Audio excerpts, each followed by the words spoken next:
ملت کرد هر تم قدرکی بلند دایه کسی مرخاص معقول و شیر حلال لجارنا اف معقول و شیر حلال نوا خود درنگ دیدنه آنجی وصفه وانا پشتی مرنا وان دانه یک جوان کسانجی کلش سعدویه امی دوی ویدیوی دا جوال قلا کلش سعدو میوان حزیه ویا معقولیه ویا و مرخاصیه ویا بکن بیرانه کن امتن برخی بر کوزه کنه ناو باوی ما کردویه ناو دیامجی کردستانه ناو شیرین جرابجن کلی قرقوز و نیشگر رحمتی مروه کی نامدار بیه از تشک ادوشم ممازن بیسکه از وی شکلی وردوشم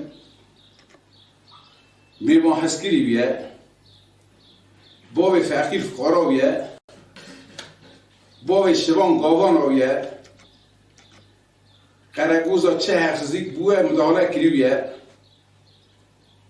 گور رحمتی وقت نام بخورا را دو درد کرده بردیری پیگرموک بردیری دیگران و یا درد کرده سرخانی پیگرموک دیگران کی با داخیان گوی لواری همی تهم نام خود مروک اصلاویه گور ریوی رجالک درباز بیا کلک ها گنده دور و گوزار شانه پید گو ریوی بلکی برچیه برا بی تهم نام خود یعنی احتیاجی که وی هم بگونن گور ریوی ها رحمتی مهمی زیادین اوشی یه را باوی خودشی کرونه زیده لایخونه بونگویاجی جنا رحمتی مهمی مالیا مهمی گوانیا مالی ملک اوشی میوان خورا بو خدمت کردن دکر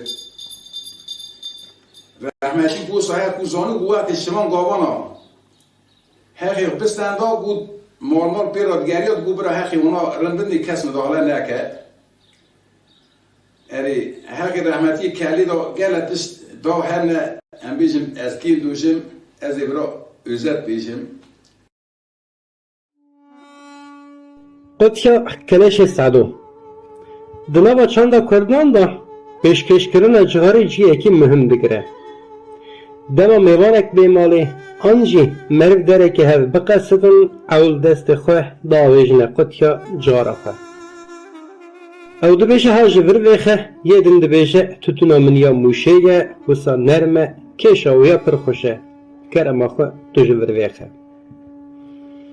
جبلی میوانداری او راسحاتنه که هر کس نکاره سال مثال دان بیدان قطیا جغارا خواه ارتا اوده داینه خاص و ناس جغاری بپیچن قطی دست هف بروینن لی قرچن ارزرم می گنده قرگوز دا کسی که بناوی کلش سعدو هبیه گو قطیا جغاراوی ارتا اوده دلیست کلش سعدو روسپی مالک مالمزن بو بافکالن وان جیلا رد که برا بکری هاوردورا چای الگازی میزی که چمی ارز گنده ساعت بیده دمان پشتی رو بازی اوجی برواسر حده دکن براتین آلا کلیسا قرسه قدر کیشی لگند آغویران داده هیورن باشه اردو ارازیه که برفره لور دهیلن تین قرچانی دا بچیه او وارده بن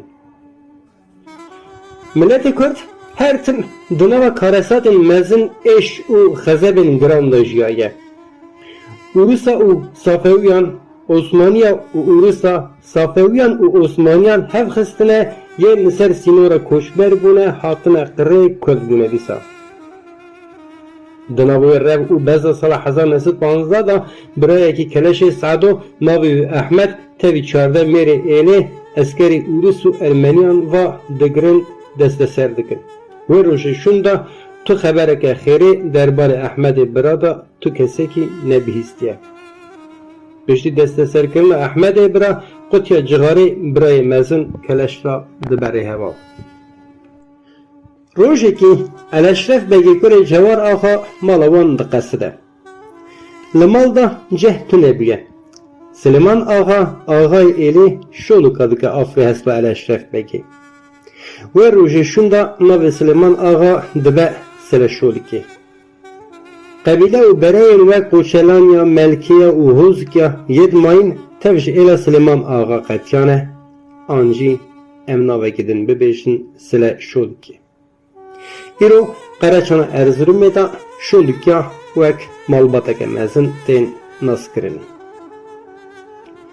Bavê berê da ew mala maleke namdar û mevan hez biye.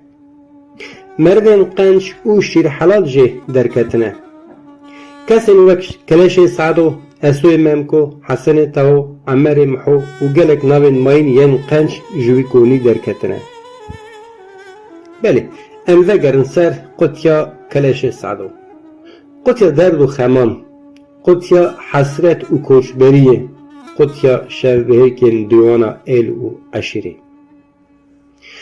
Loma her pelekî cigara qutiya wî îro bûye rûpeleke dîrokê.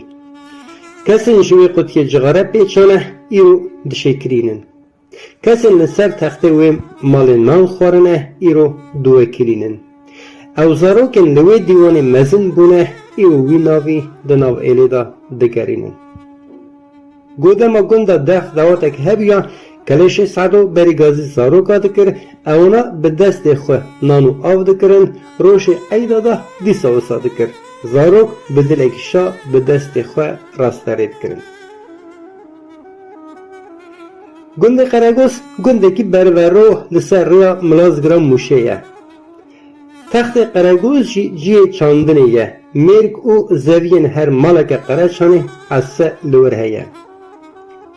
Rêya Karaspî, gundê Xelê, Kortegul, Azo û bi sedan gundên mayîn li wirara derbas dibin. Keleşê Sedo xwe berve êvara dida ser banê xênî. Rêwiyên rêya temaşe dikirin. Heke rêwiyek, cotkarek, an jî şivan û gavanek tengasiyê da bidîta gazî dikir di anî malê wê şevê dikire mêvan. Ew adetê wî bû. Dema mêvan rû diniştin bi dengekî zîz û zelal gazî bûka malê dikir. Digot melek, em ê qet çenga hev nexin.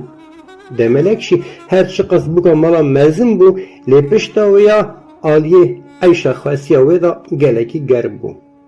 Her duya jî esil asasên xwe ji binemaleke malmezin mala Hesenê Tao anî bûn. Tivdarekî mêvana pêş da dikirin. Qîstiya xwe da de mêvan derê mala bavê xwe pir dîtî bûn. Lewra xizmeta mêvana ji bo wan karekî dijwar an jî cefayekî giran nebû. Keleşê Sedo xwediyê sidqê qenç beşereke xweş bû. Lêgava hêrsa wî ya bihata reş dibû mînanê qîr û qetranê dibû rûyê wî ya. Loma navekî wî yê din Keleşê Reş e. Keleşê Reş gelek dew û dozên dinyayê dane ser melê xwe. Rûyekî rûspî ji nava teva derketiye. Zêde nede axirî, lê pirsa bigota jî divê ew pirsa wî ya erdê neketa.